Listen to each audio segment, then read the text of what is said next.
Nous ouvrons nos Bibles dans 2 Timothée chapitre 2, le verset 19 cette fois-ci. Cependant, les solides fondations posées par Dieu subsistent, porteuses de cette inscription. Le Seigneur connaît ceux qui lui appartiennent. Et tout homme qui prononce le nom du Seigneur, qui se détourne du mal. Cependant, le solide fondement d'Élohim subsiste, comme cela vient d'être lu. Néanmoins, le solide fondement d'Élohim tient debout, dans ma version. L'apôtre Paul, s'adressant encore une fois à Timothée, à cause de ce qui s'était passé au sein de cette église, en raison de l'infiltration des enseignements mortels injectés par Hyménée et Philette. Hyménée et Philette étaient ces dirigeants spirituels qui voulaient renverser une vérité de l'Écriture. Ils voulaient renverser une vérité de l'Écriture et Satan s'est servi d'eux. Satan s'est servi d'eux pour détruire la foi en la parole, en la vérité de l'Écriture, dans l'esprit de certains croyants. Telle est la tactique, la manœuvre du diable. La manœuvre de Satan, c'est de devoir faire défaillir la foi, de détruire la foi des saints au niveau de leur esprit, afin qu'ils se mettent à douter de la parole du Seigneur. Et face à cette épreuve à laquelle était exposé bon nombre des saints, l'apôtre écrit en disant « Cependant, néanmoins, de toutes les manières possibles, le solide fondement d'Élohim subsiste, tient debout. Ce fondement tiendra ferme. » Alors, qu'est-ce que c'est que le solide fondement d'Élohim? C'est quoi le fondement, le solide fondement d'Élohim? Eh bien, le solide fondement d'Élohim, c'est la base. C'est la base qu'Élohim a donnée. C'est la base sur laquelle repose la première résurrection. Car au verset 18, il est dit qui se sont écartés de la vérité en parlant d'Hyménée et de Philette, disant que la résurrection est déjà arrivée et qui renversent la foi de quelques-uns. Et donc leur objectif était de détruire la foi dans l'esprit des saints. Mais Paul dit, eh bien, cependant, le solide fondement d'Élohim demeure. Ce solide fondement, nous l'avons dit, c'est la base que Élohim a donnée. Et sur cette base qu'Élohim a donnée, repose ce fait surnaturel à venir, qui est la première résurrection. Alors nous comprenons que le solide fondement, c'est donc cette fondation, et dans cette fondation sont cachés à la fois la décision d'Élohim. Quand nous parlons de la décision d'Élohim, nous parlons du projet d'Élohim. Et lorsque nous parlons du projet d'Élohim, nous parlons également de la résolution d'Élohim. Il y a dans le fondement posé par Élohim, dans la base posée par Élohim, il y a la résolution, la décision, il y a la volonté d'Élohim. Mais il n'y a pas que cette résolution, il n'y a pas que ce projet, mais il y a également la puissance d'Élohim. C'est pour cette raison que, malgré les épreuves, lorsque Élohim pose un fondement, eh bien ce fondement tiendra debout. Ce fondement subsistera malgré le temps, malgré la durée des temps et malgré les épreuves.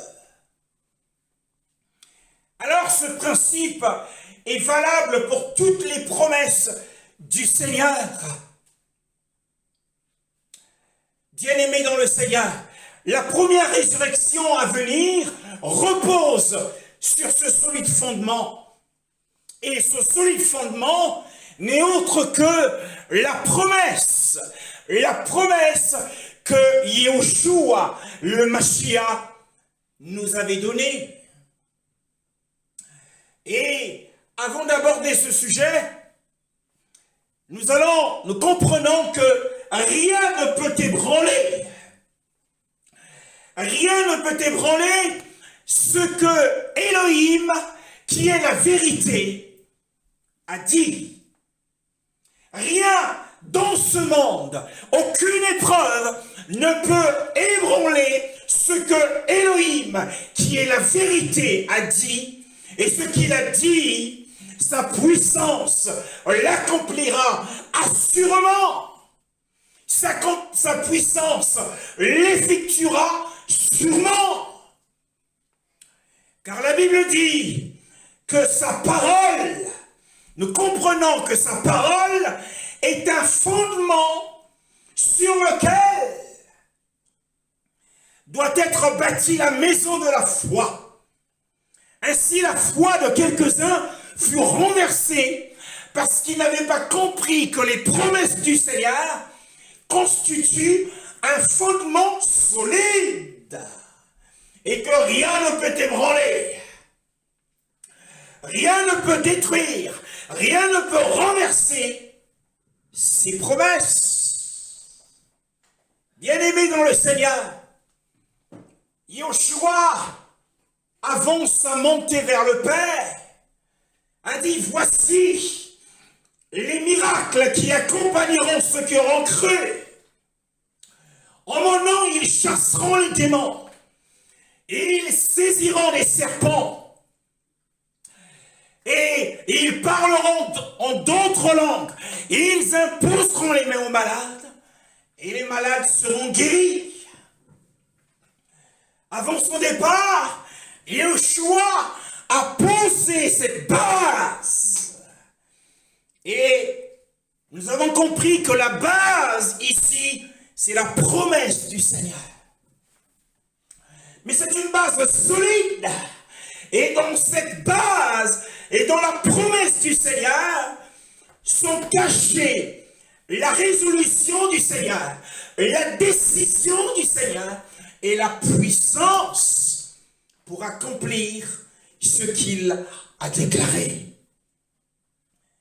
C'est dans ce sens que Paul ici insiste en disant néanmoins, toutefois, même si quelques-uns se sont écartés de la vérité, même si quelques-uns ont cru que le dessein du Seigneur est complètement épuisé, qu'il n'y a plus lieu d'avoir de l'espérance, leur espérance était perturbée.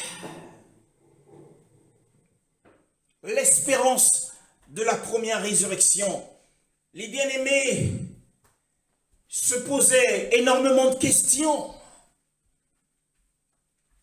Mais Paul dit que les desseins d'Élohim, que les résolutions d'Élohim et la puissance d'Élohim sont fermes, quelles que soient les circonstances.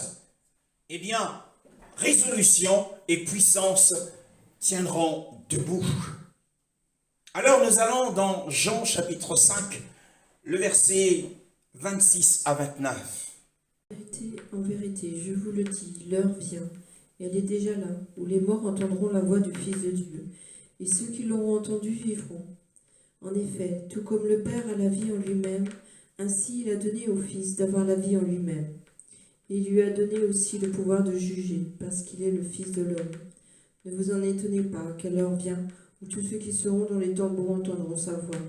En sortiront, ceux qui auront fait le bien ressusciteront pour la vie, mais ceux qui auront fait le mal ressusciteront pour le jugement. Verset 25, il dit « Amen, Amen ». En vérité,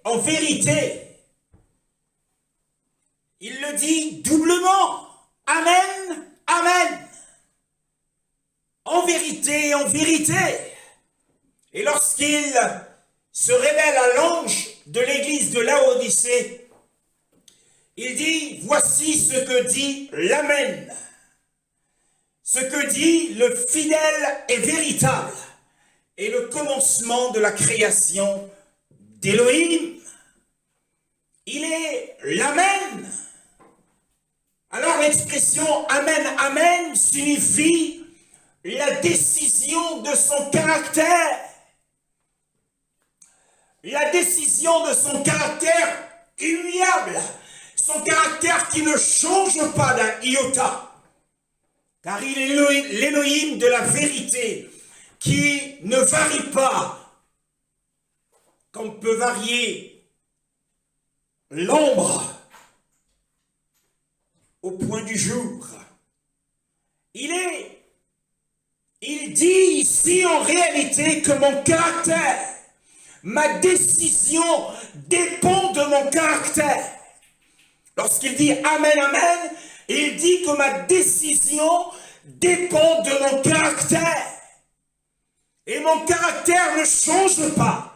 Et nous avons dit que dans les promesses du Seigneur sont cachées la décision du Seigneur et la puissance du Seigneur.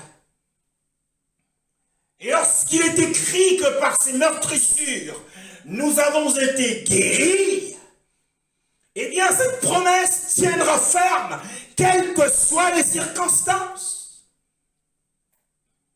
Et l'on pourrait se dire, mais ce qui est écrit dans la parole du Seigneur ne s'accorde pas avec ma situation. Pourtant, il dit que par ses meurtrissures, nous sommes guéris. Il dit également qu'ils imposeront les mains aux malades et les malades seront guéris. Mais les faits contredisent cette parole. Donc, quelle que soit la circonstance de ma condition physique, ma maladie qui perdure, ma maladie qui s'aggrave, et pourtant, nous nous disons que nous avons cru en la parole du Seigneur. Mais la Bible dit que la décision qui est contenue dans la promesse du Seigneur à notre égard, c'est une décision ferme qui est basée sur le caractère du Seigneur. Or, le caractère du Seigneur, c'est qu'il ne change pas. Et c'est pour cette raison qu'il dit 2 fois « Amen, Amen ». Et lorsqu'il se révèle à Laodicée, il dit « Je suis l'Amen ». Béni soit le Seigneur.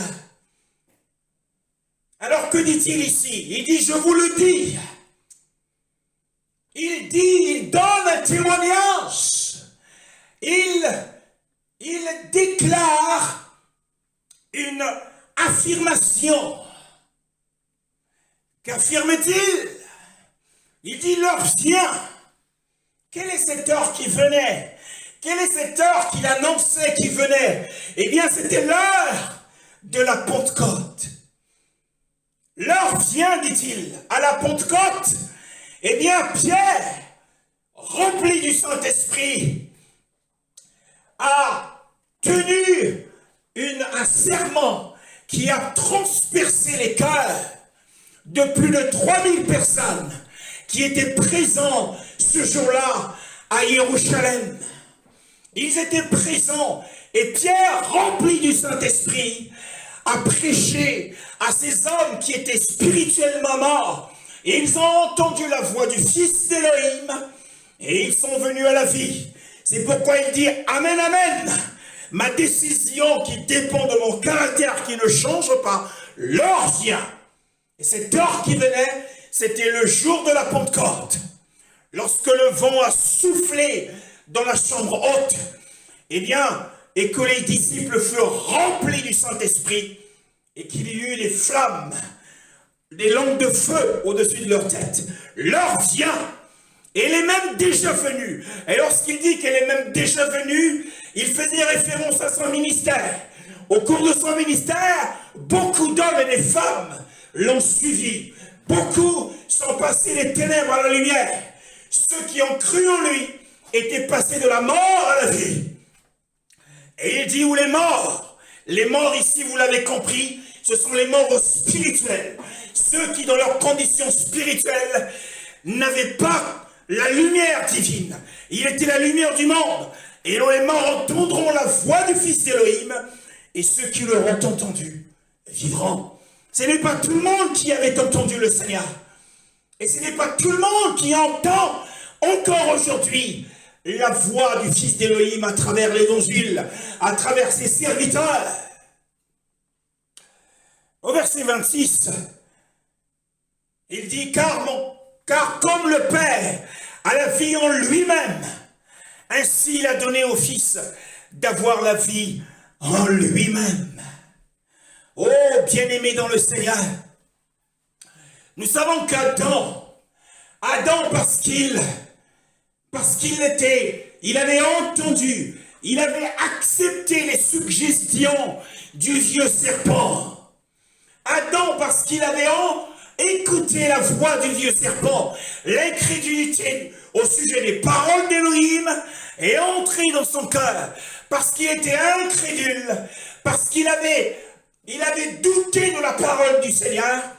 Alors, son incrédulité a emmené la mort et a emmené le jugement. Et ici, il est dit, car comme le Père a la vie en lui-même, ainsi, il a donné au Fils d'avoir la vie en lui-même. Et celui qui croit en Élohim, révélé à travers le Fils, car le titre de Fils est le nom, c'est son nom éternel. C'est le nom qu'il portera dans l'éternité, en tant que Fils d'Élohim. Le Père a la vie en lui-même, ainsi il a donné au Fils d'avoir la vie en lui-même. Alors nous avons compris que l'incrédulité apporte la mort, l'incrédulité apporte le jugement, mais la foi au Fils d'Élohim nous apporte la vie. Et nous l'avons dit précédemment dans nos dernières sessions, la foi c'est la vie, l'incrédulité c'est la mort. Ici au verset 26, nous voyons que le Père est le possesseur de la vie en lui-même. Ainsi, il a donné à son Fils d'avoir la vie en lui-même. Nous n'avons pas la vie en nous-mêmes. Car Paul dit, car ce n'est pas moi qui vis, mais c'est Christ ou le Mashiach qui vit en moi. Et parce que nous n'avons pas la vie en nous-mêmes, nous dépendons du Fils bien-aimé dans le Seigneur. Et le Fils, parce qu'il a la vie en lui-même, et grâce à sa possession de la vie, il est capable de donner à la fois la vie spirituelle et la vie physique aux hommes. Et c'est pourquoi au verset 28, il dit, ne vous étonnez pas de cela.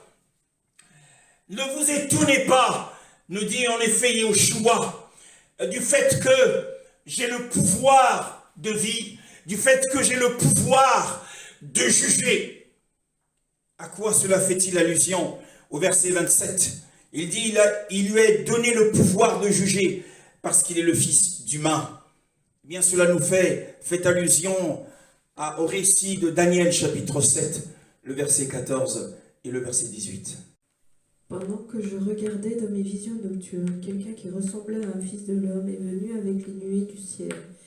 Il s'est avancé vers l'Ancien des jours et l'a fait approcher de lui. On lui a donné la domination, la gloire et le règne, et tous les peuples, les nations et les hommes de toutes langues l'ont servi. Sa domination est une domination éternelle qui ne cessera pas, et son royaume ne sera jamais détruit.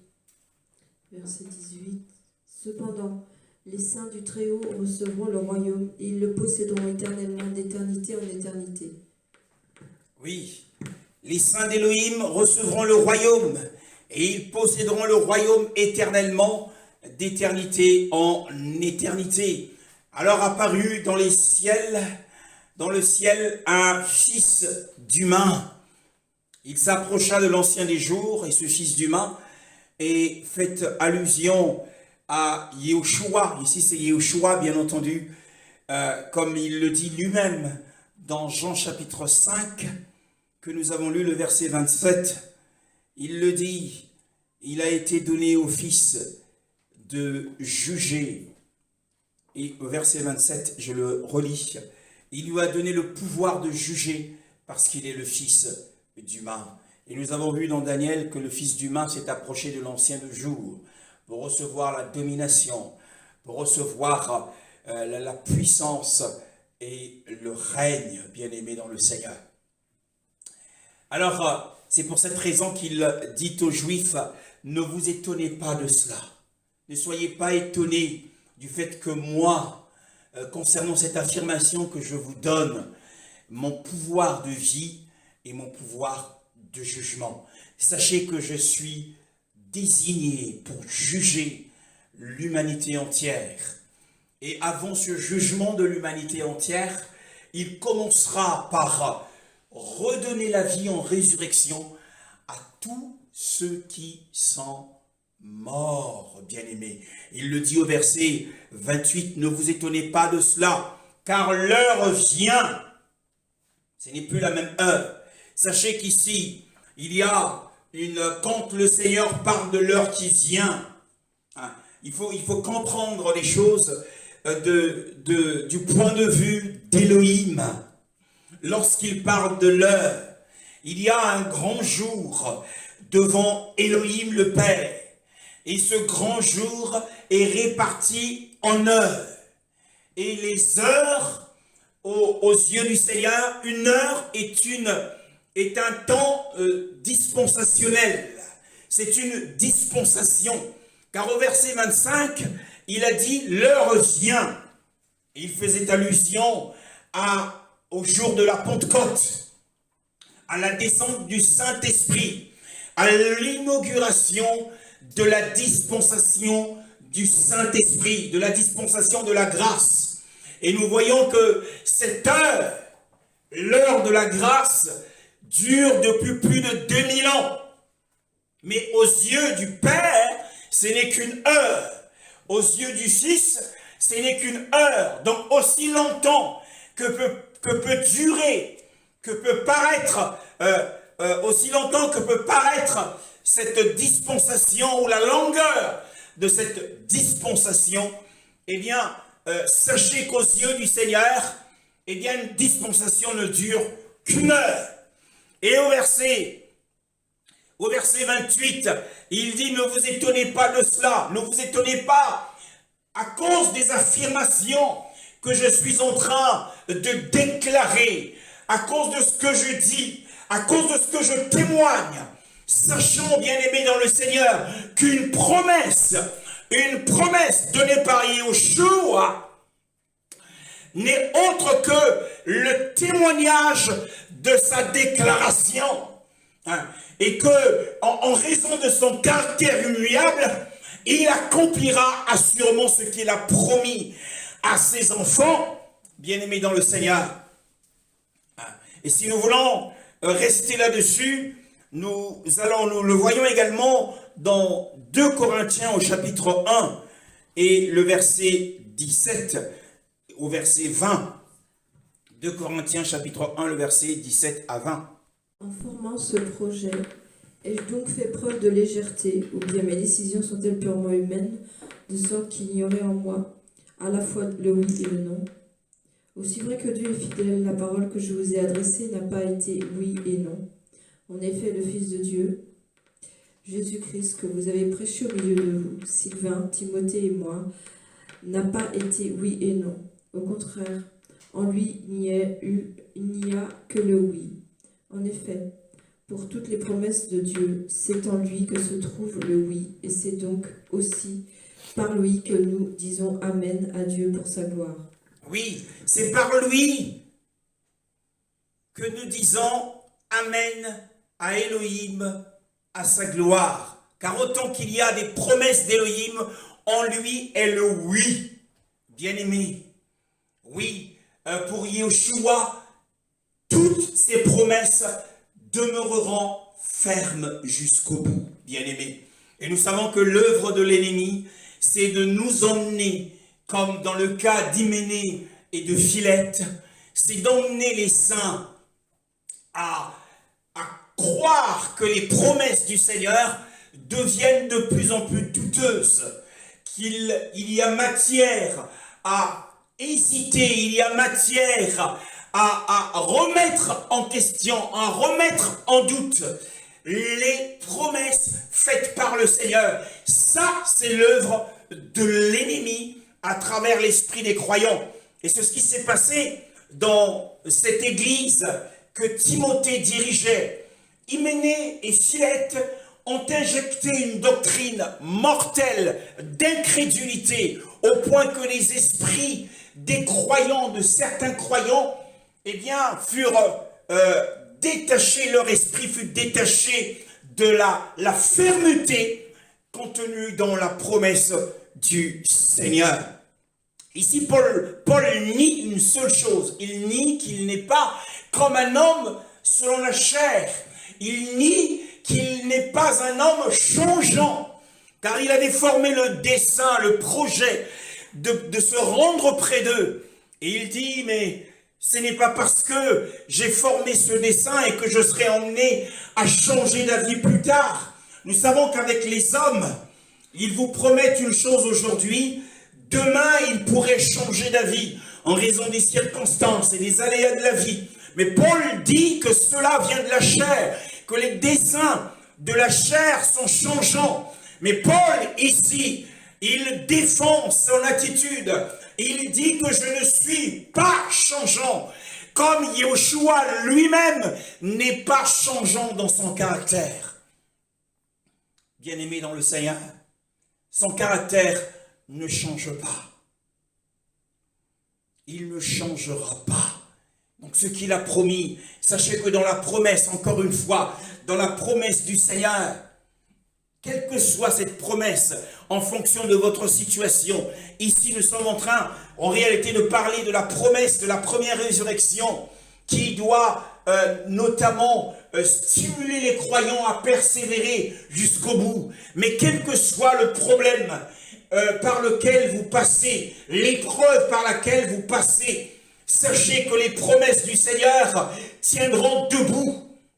Elles tiendront debout, même si vous ne voyez pas les effets immédiats, si vous ne voyez pas la puissance contenue dans cette promesse, être libéré et agir sur votre cas particulier. Mais sachez que le caractère du Seigneur est spécialement associé à ces promesses. C'est le caractère immuable, un caractère qui ne change pas. Frères dans le Seigneur, et si nous retournons dans Jean chapitre 5, le verset 28, le Seigneur déclare, ne vous étonnez pas de cela, car l'heure vient. Et lorsqu'il parle de l'heure qui vient, la première heure qui devait venir, c'était l'heure de la dispensation de la grâce. Mais cette heure-là dont il parle, c'est la dispensation de la justice, c'est-à-dire la venue du royaume, car l'heure vient où tous ceux qui sont dans les sépulcres. Au départ, il a parlé des morts, mais c'était les morts spirituelles. Mais où tous ceux qui sont dans les sépulcres entendront sa voix.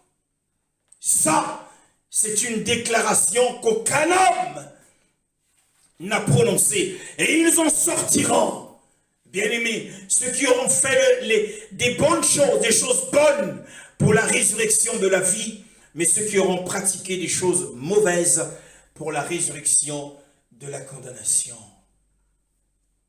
Et parce qu'il est le Fils d'Élohim, et parce qu'il a la vie en lui-même, il est capable de donner à la fois la vie spirituelle et la vie physique.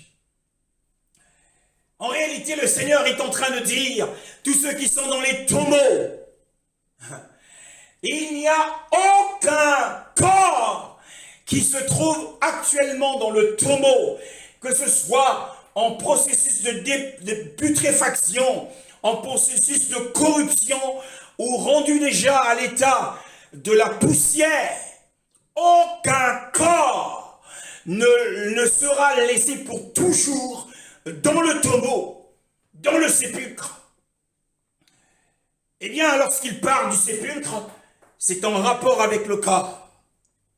Et le corps est dans le tombeau, mais l'âme est à la place des âmes défuntes, notamment au centre de la terre, dans le vaste intérieur du globe terrestre, où il y a le paradis d'Hadès, il y a l'abîme, il y a le puits de l'abîme, où sont les créatures infernales, le livre d'Apocalypse nous enseigne, et dans ce puits sera également enfermé Satan une fois qu'il sera chassé du ciel.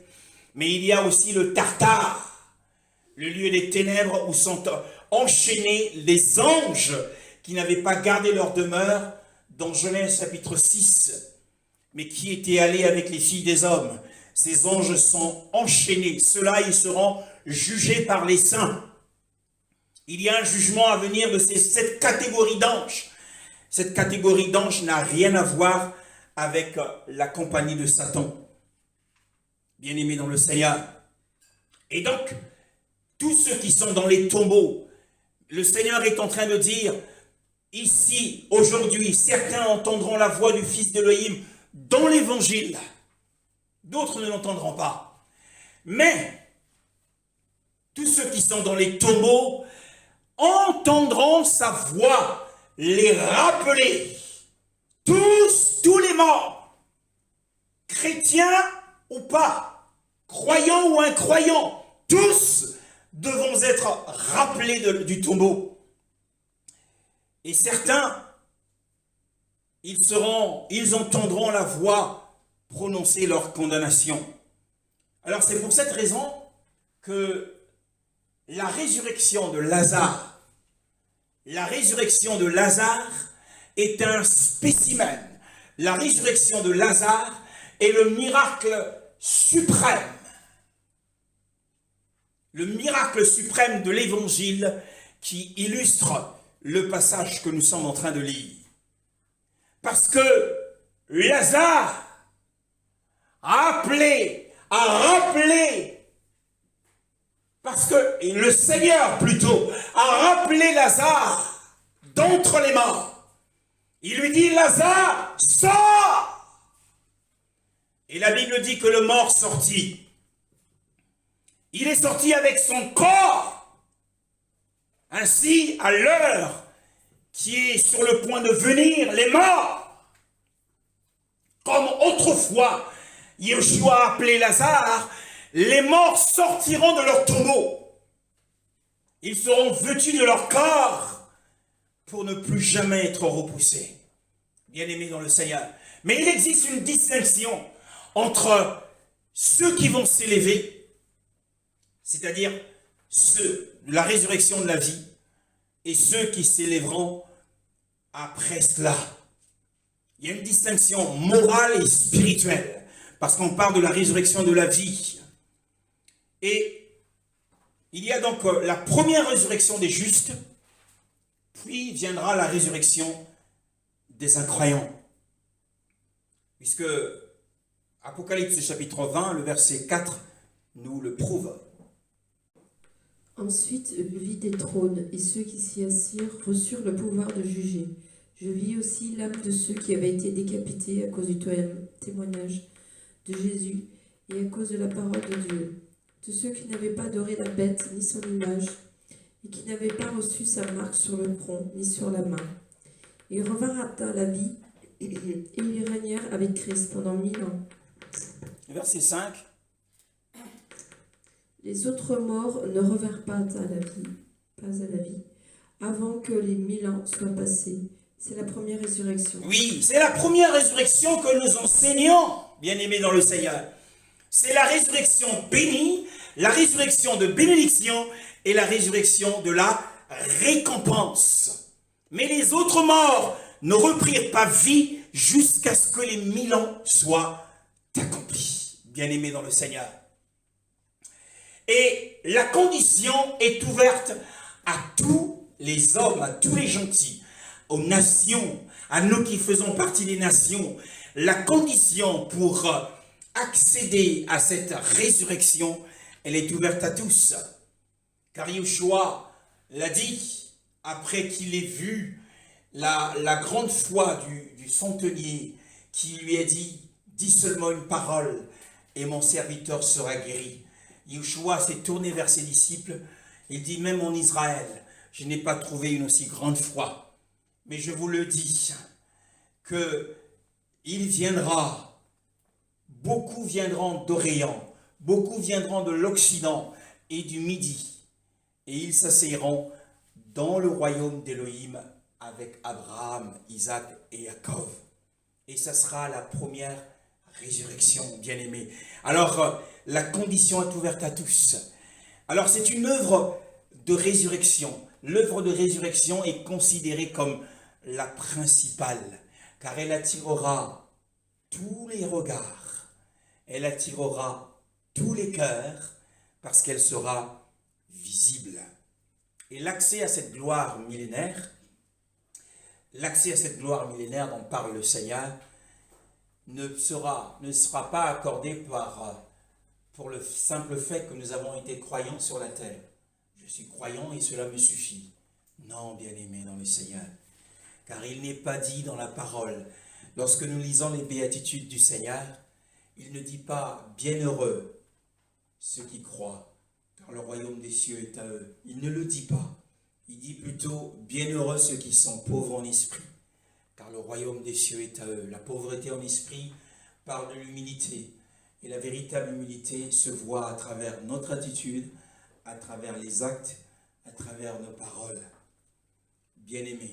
Donc l'accès à cette gloire millénaire, l'accès à la bienheureuse résurrection et qui est sur le point de venir, et dépend du principe de la récompense, où chacun sera récompensé selon ses œuvres. C'est le fruit de la foi. Ça ne dépend pas de la foi, mais des fruits de la foi, c'est-à-dire les bonnes œuvres.